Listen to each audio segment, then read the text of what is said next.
Hello everyone, welcome to no more GK. Previous session पे आप लोग पढ़े थे ग्रेविटेशन के बारे में, और आज का सेशन पे आप लोग पढ़ने जा रहे हैं जनरल प्रॉपर्टीज ऑफ मैटर के बारे में। ठीक है, चलो शुरू करते हैं, जानते हैं सब कुछ। नमस्ते। कभी सोचा है कि कुछ चीजें पानी में तैरती हैं और कुछ डूब जाती हैं? ऐसा क्यों? या फिर इतना भारी भरकम हवाई जहाज हवा में टिका कैसे रहता है? आज हम इन्हीं अदृश्य लेकिन बड़े मजेदार नियमों के पीछे का राज खोलेंगे जो हमारी दुनिया को चलाते हैं। तो चलिए शुरू करते हैं। ये एक ऐसा सवाल है जो शायद हम सब ने बचपन में कभी ना कभी जरूर पूछा होगा, है ना? और इसका जवाब वो हमारे आसपास की हर चीज के बिल्कुल बेसिक नेचर में छिपा है, जिसे हम कहते हैं पदार्थ के गुण। और बस यहीं से हमारी आज की पड़ताल शुरू होती है। तो सबसे पहले बात करते हैं ठोस चीजों की, मतलब सॉलिड्स की। जरा सोचिए, जब हम किसी सॉलिड चीज को धकेलते हैं या खींचते हैं तो क्या होता है? क्या वो मुड़ जाती है या फिर टूट जाती है? इसका जवाब असल में इस बात पर डिपेंड करता है कि वो चीज बनी किस चीज से है। और ये लीजिए, हमारे पहले सवाल का जवाब यही है। रबर बैंड में होती है इलास्टिसिटी, मतलब लोच। फोर्स हटाते ही वो वापस अपने ओरिजिनल शेप में आ जाता है। लेकिन पेपर क्लिप, उसमें होती है प्लास्टिसिटी। एक बार मोड़ दिया तो वो मुड़ा ही रह जाता है। तो सीधी सी बात है, इलास्टिसिटी एक टेम्परेरी चेंज है और प्लास्टिसिटी एक परमानेंट चेंज। अच्छा, तो जब भी हम किसी चीज को खींचते हैं, दबाते हैं या मरोड़ते हैं, तो असल में हम उस पर एक फोर्स लगा रहे होते हैं। फिजिक्स की भाषा में इसी को स्ट्रेस या प्रतिबल कहते हैं। ये बस एक तरीका है ये नापने का कि किसी खास एरिया पर कितना फोर्स पड़ रहा है। और इसका जो मैथ्स है ना, वो बहुत ही सिंपल है। स्ट्रेस मतलब फोर्स डिवाइडेड बाय एरिया, बस। इसकी यूनिट होती है पास्कल। इसे ऐसे समझिए, एक नुकीली कील पर जरा सा भी प्रेशर डालो तो वो दीवार में घुस जाती है। क्यों? क्योंकि सारा फोर्स एक बहुत छोटे से एरिया पर कॉन्सेंट्रेट हो जाता है, मतलब बहुत ज्यादा स्ट्रेस।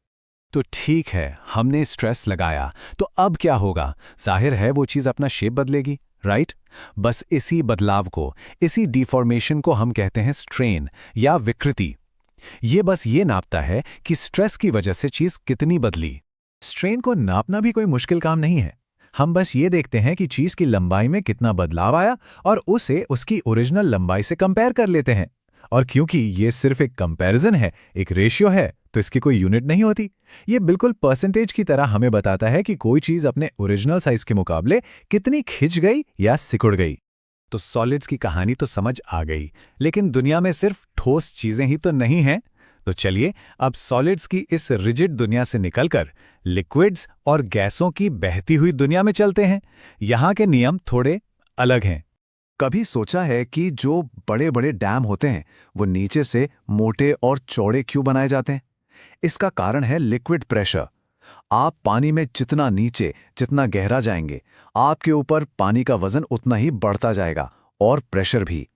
इसीलिए डैम्स को नीचे से एक्स्ट्रा मजबूत बनाया जाता है, ताकि वो पानी के इस जबरदस्त फोर्स को झेल सकें। अब यहीं पर एक और बड़ा मजेदार नियम आता है, पास्कल का नियम। ये नियम कहता है कि अगर किसी बंद कंटेनर में कोई लिक्विड है और आप कहीं पर भी प्रेशर डालते हैं, तो वो प्रेशर हर दिशा में, हर जगह बराबर फैल जाएगा। इसका सबसे बढ़िया एग्जाम्पल, टूथपेस्ट की ट्यूब। आप उससे कहीं से भी दबाइए, पेस्ट तो हमेशा खुले सिरे से ही बाहर आता है ना? और पास्कल का यही सिंपल सा नियम है जो हाइड्रोलिक लिफ्ट जैसी कमाल की मशीनें बनाता है। सोचिए, एक छोटे से पिस्टन पर जरा सा फोर्स लगाकर हम इतना ज्यादा प्रेशर बना सकते हैं कि वो एक बड़े पिस्टन पर रखी भारी से भारी चीज को भी उठा दे। अगली बार जब कार में ब्रेक लगाएं तो याद रखिएगा, आपके पैर का हल्का सा पुश पास्कल के नियम की वजह से ही पहियों कर एक जबरदस्त स्टॉपिंग पावर में बदल जाता है। ये बात हमेशा हैरान करती है ना, कि लोहे की एक छोटी सी कील पानी में डूब जाती है, लेकिन लोहे का बना इतना बड़ा विशाल जहाज आराम से तैरता रहता है। ऐसा कैसे? इसका जवाब एक बहुत पुराने ग्रीक सिद्धांत में छिपा है, आर्किमिडीज का सिद्धांत। इसे ना दो ताकतों के बीच की एक रस्साकशी की तरह समझिए। एक तरफ है ग्रेविटी, जो चीज को नीचे खींच रही है, और दूसरी तरफ है पानी का ऊपर की ओर लगने वाला धक्का, जिसे हम बॉयंट फोर्स या उत्प्लावन बल कहते हैं। और ये धक्का उतना ही होता है जितना उस चीज ने पानी हटाया है। तो अगर ऊपर वाला धक्का नीचे वाली खींच से ज्यादा मजबूत है, तो बस चीज जीत जाती है और तैरने लगती है। और अब बात करते हैं हवा में उड़ने के जादू की, बर्नौली का सिद्धांत। सुनने में पहली बार में थोड़ा अजीब लग सकता है, ये कहता है कि जब हवा या कोई भी लिक्विड तेजी से चलता है तो उसका प्रेशर कम हो जाता है। थोड़ा उल्टा लगता है ना, लेकिन यही वो सिद्धांत है जो हवाई जहाज़ों को आसमान में टिकाए रखता है। देखिए, हवाई जहाज के पंख को बड़े ही स्मार्ट तरीके से डिजाइन किया जाता है। उसका शेप कुछ ऐसा होता है कि हवा पंख के ऊपर से तो तेजी से निकलती है और नीचे से धीरे धीरे। अब बर्नौली का नियम याद है, ऊपर तेज हवा मतलब कम प्रेशर, नीचे धीमी हवा मतलब ज्यादा प्रेशर, और प्रेशर के इसी डिफरेंस से एक ऊपर की तरफ फोर्स बनता है जिसे लिफ्ट कहते हैं। और बस यही लिफ्ट उस भारी भरकम जहाज को आसमान में उठा लेती है। चलिए अब अपने आखिरी कॉन्सेप्ट की तरफ बढ़ते हैं।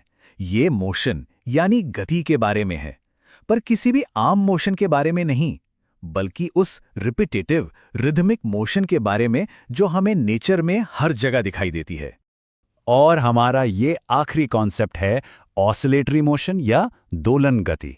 नाम सुनने में थोड़ा फैंसी है, पर इसका मतलब बहुत सिंपल है। कोई भी ऐसा मोशन जो खुद को बार बार दोहराए, जैसे घड़ी के पेंडुलम का झूलना या गिटार के तार का वाइब्रेशन। ये रिदमिक मोशन हमारे चारों तरफ है। एक सिंपल पेंडुलम इस मोशन का परफेक्ट एग्जाम्पल है। और पता है इसकी सबसे कमाल की बात क्या है? एक पूरा चक्कर काटने में जो टाइम लगता है ना, जिसे हम इसका पीरियड कहते हैं, वो सिर्फ 2 चीजों पर डिपेंड करता है, धागे की लंबाई और ग्रेविटी की ताकत। इस बात से लगभग कोई फर्क नहीं पड़ता कि उसका वजन कितना है या उसे कितना जोर से झुलाया गया है। कमाल है ना? और यही वो अविश्वसनीय क्वालिटी है जिसने पेंडुलम को इतना इंपॉर्टेंट बना दिया।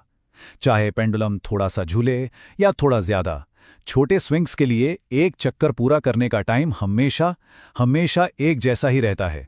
और इसी कमाल की रेगुलरिटी की वजह से सदियों तक पेंडुलम दुनिया की सबसे सटीक घड़ियों का दिल बने रहे। तो सॉलिड्स के मुड़ने से लेकर लिक्विड्स के बहने और पेंडुलम के झूलने तक हमने एक सफर तय किया है। ये सब शायद अलग अलग आइडियाज लग सकते हैं, लेकिन ये सब एक बहुत ही खूबसूरत आइडिया से जुड़े हैं कि हमारी ये दुनिया कुछ ऐसे नियमों से चलती है जो कंसिस्टेंट है और जिन्हें हम समझ सकते हैं। ये सारे नियम हमें बार बार एक ही बात दिखाते हैं कि नेचर में एक बैलेंस है, चाहे वो बर्नौली के सिद्धांत में एनर्जी का कंजर्वेशन हो या आर्किमिडीज के सिद्धांत में फोर्सेस का बैलेंस। फिजिक्स की दुनिया एक खूबसूरत और प्रिडिक्टेबल डांस की तरह है। तो अगली बार जब कोई पुल दिखे, कोई हवाई जहाज आसमान में उड़ता दिखे या बस किसी घड़ी की टिक टिक सुनाई दे, तो याद रखिएगा कि आप इन कमाल के फिजिकल लॉज को काम करते हुए देख रहे हैं। हमने अपने आसपास की दुनिया का कोड तो क्रैक कर लिया है, लेकिन ये यूनिवर्स तो बहुत बड़ा है। ये सोचना कितना एक्साइटिंग है कि इन नियमों के भी आगे और कौन से नए रहस्य खोजे जाने का इंतजार कर रहे हैं। जुड़ने के लिए शुक्रिया।